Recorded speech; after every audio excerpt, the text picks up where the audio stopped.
कल्पना कीजिए कि आपको अब तक पोषण और सेहत के बारे में जो कुछ भी सिखाया गया है वो अधूरा हो सकता है या शायद पूरी तरह सही ही ना हो। कल्पना कीजिए कि जिन खाद्य पदार्थों को आप ताकत और स्वास्थ्य का प्रतीक मानते आए हैं वही धीरे धीरे आपके शरीर को बीमार कर रहे हों, और जिन खाद्य पदार्थों को आप साधारण या कमज़ोर समझते रहे हैं वही वास्तव में आपको ठीक करने की क्षमता रखते हों। आज हम जिस किताब की बात करने जा रहे हैं उसका नाम है द चाइना स्टडी, जिसे डॉक्टर टी कॉलिन कैम्पबेल और उनके बेटे थॉमस कैम्पबेल ने लिखा है। ये कोई सामान्य डाइट बुक नहीं है। ये किताब दशकों की वैज्ञानिक रिसर्च, बड़े स्तर के जनसंख्या अध्ययनों, प्रयोगशाला प्रयोगों और वास्तविक जीवन के अनुभवों पर आधारित है। इस किताब का मुख्य संदेश ये है कि हम रोज़ जो खाना खाते हैं वो हमारी सेहत को हमारे जीन, दवाइयों या किस्मत से कहीं ज़्यादा प्रभावित करता है। इस कहानी की शुरुआत ग्रामीण चीन से होती है, लेकिन इसका असर हमारे घरों, अस्पतालों और हमारी सोच तक पहुंचता है।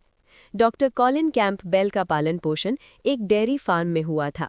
अपने शुरुआती जीवन और करियर में वे भी यही मानते थे कि जानवरों से मिलने वाला प्रोटीन सेहत के लिए ज़रूरी है। उन्होंने अपने करियर की शुरुआत विकासशील देशों में कुपोषण से लड़ने के लिए की, और उस समय उनका मानना था कि लोगों को ज़्यादा पशु आधारित भोजन देना समाधान है। लेकिन समय के साथ उनके सामने ऐसे तथ्य आने लगे जिन्होंने उनकी सोच को पूरी तरह बदल दिया। जैसे जैसे उनका शोध आगे बढ़ा, उन्होंने देखा कि जिन लोगों की डाइट में पशु आधारित भोजन ज्यादा था उनमें बीमारियां भी ज्यादा थी। ये बात उनके अपने विश्वासों के बिल्कुल उलट थी। यही टकराव इस किताब की नींव बना। द चाइना स्टडी असल में एक वैज्ञानिक की उस यात्रा की कहानी है जिसमें उसे अपने ही विश्वासों को छोड़कर सच्चाई को स्वीकार करना पड़ा। इस किताब का सबसे महत्वपूर्ण आधार है चाइना कॉर्नेल ऑक्सफर्ड प्रोजेक्ट, जिसे आमतौर पर द चाइना स्टडी कहा जाता है। ये अब तक के सबसे बड़े पोषण अध्ययनों में से एक था। इस अध्ययन में चीन के अलग अलग ग्रामीण इलाकों में रहने वाले हजारों लोगों का डेटा इकट्ठा किया गया। इसमें ये देखा गया कि वे लोग क्या खाते हैं, कैसे रहते हैं और उन्हें कौन सी बीमारियां होती हैं। ग्रामीण चीन इस तरह के अध्ययन के लिए आदर्श था, क्योंकि हर इलाके के लोग लगभग एक जैसा भोजन करते थे, लेकिन अलग अलग इलाकों का भोजन एक दूसरे से काफ़ी अलग था। इससे शोधकर्ताओं को ये समझने में मदद मिली कि भोजन और बीमारी के बीच क्या संबंध है। जब इन आंकड़ों का विश्लेषण किया गया तो नतीजे चौंकाने वाले थे। जिन इलाकों में लोग मुख्य रूप से पौधों से मिलने वाला भोजन खाते थे, जैसे चावल, सब्जियां, दालें और थोड़े फल, वहां हृदय रोग, कैंसर, मधुमेह और मोटापे जैसी बीमारियां बहुत ही कम थी। लेकिन जिन इलाकों में पशु आधारित भोजन ज्यादा खाया जाता था वहां इन बीमारियों की दर बढ़ जाती थी। यहाँ तक कि अगर पशु आधारित भोजन की मात्रा पश्चिमी देशों की तुलना में कम भी हो, तब भी बीमारी का जोखिम बढ़ता हुआ दिखाई देता था। किताब में प्रोटीन पर खास जोर दिया गया है, क्योंकि प्रोटीन को लंबे समय से सेहत का सबसे ज़रूरी हिस्सा माना जाता रहा है। खास तौर पर पशु आधारित प्रोटीन को ताकत, मांसपेशियों और विकास से जोड़ा जाता रहा है। लेकिन डॉक्टर कैम्पबेल के शोध से पता चला कि समस्या प्रोटीन की मात्रा नहीं बल्कि उसका स्रोत है। प्रयोगशाला में किए गए कुछ महत्वपूर्ण प्रयोगों में ये देखा गया कि दूध से मिलने वाला प्रोटीन, जिसे केसीन कहा जाता है, कैंसर की वृद्धि को बढ़ावा देता है।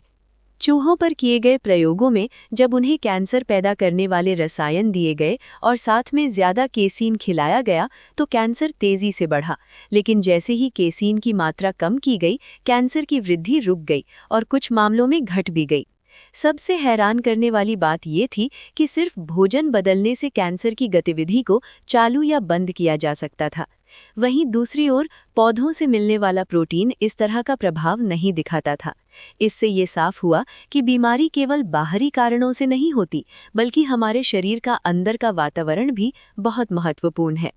किताब ये भी बताती है कि ज़्यादातर बीमारियां केवल जीन की वजह से नहीं होती। जीन हमारे शरीर की संभावनाएं तय करते हैं, लेकिन जीवन शैली ये तय करती है कि वो संभावनाएं हकीकत बनेंगी या नहीं।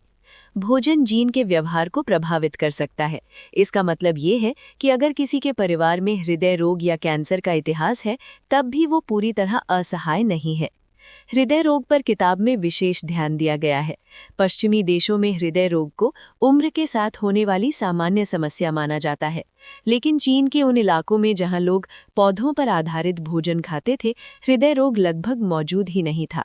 किताब में डॉक्टर कैल्डवेल एसेल्स्टन के काम का जिक्र किया गया है, जिन्होंने ये दिखाया कि गंभीर हृदय रोग से पीड़ित मरीज भी अगर पशु आधारित भोजन छोड़कर पूरा पौधों वाला भोजन अपनाए तो उनकी बीमारी रुक सकती है और कुछ मामलों में उलट भी सकती है।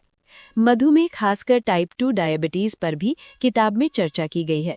ये बीमारी मुख्य रूप से खानपान से जुड़ी होती है। जिन समाजों में पारंपरिक रूप से पौधों वाला भोजन खाया जाता था, वहाँ डायबिटीज बहुत कम थी, लेकिन जैसे जैसे पश्चिमी भोजन जैसे मांस, दूध और प्रोसेस्ड फूड वहाँ पहुँचे, डायबिटीज के मामले तेजी से बढ़े। हड्डियों की सेहत को लेकर भी किताब आम धारणाओं को चुनौती देती है।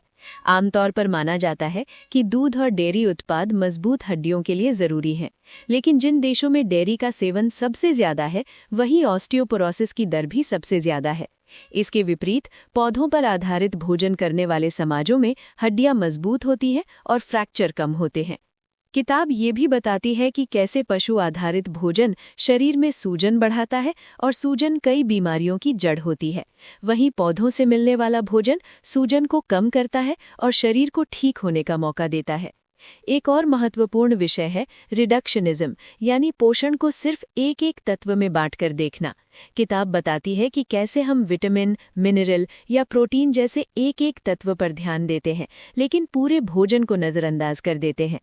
पौधों में हजारों ऐसे तत्व होते हैं जो मिलकर काम करते हैं और उन्हें किसी गोली या सप्लीमेंट से बदला नहीं जा सकता। डॉक्टर कैंपबेल ये भी बताते हैं कि कैसे खाद्य उद्योग और बड़ी कंपनियां पोषण विज्ञान को प्रभावित करती हैं। कई बार रिसर्च फंडिंग और सरकारी दिशा निर्देश भी व्यावसायिक हितों से प्रभावित होते हैं, जिससे आम लोगों को भ्रमित करने वाले संदेश मिलते हैं। किताब कोई डर फैलाने वाली किताब नहीं है। इसका संदेश सरल है। खाना सिर्फ पेट भरने का साधन नहीं है। खाना, हर भोजन हमारे शरीर को संकेत देता है। या तो वो संकेत हमें सेहत की ओर ले जाएगा या बीमारी की ओर। इस यात्रा के अंत में जब हम आते हैं तो किताब का मुख्य संदेश साफ हो जाता है। स्वास्थ्य कोई संयोग नहीं है, ये रोज रोज के चुनावों का नतीजा है। द चाइना स्टडी हमें सिखाती है कि फैशन, विज्ञापन और परंपराओं से हटकर हमें सबूतों को देखना चाहिए। अगर इस किताब से एक ही बात याद रखनी हो तो वो ये है कि खाना सिर्फ ईंधन नहीं है, खाना जानकारी है, खाना दवा है और हर निवाला हमारे भविष्य को आकार देता है। आज जो हम खाते हैं वही आने वाले वर्षों में हमारी सेहत बनाता है।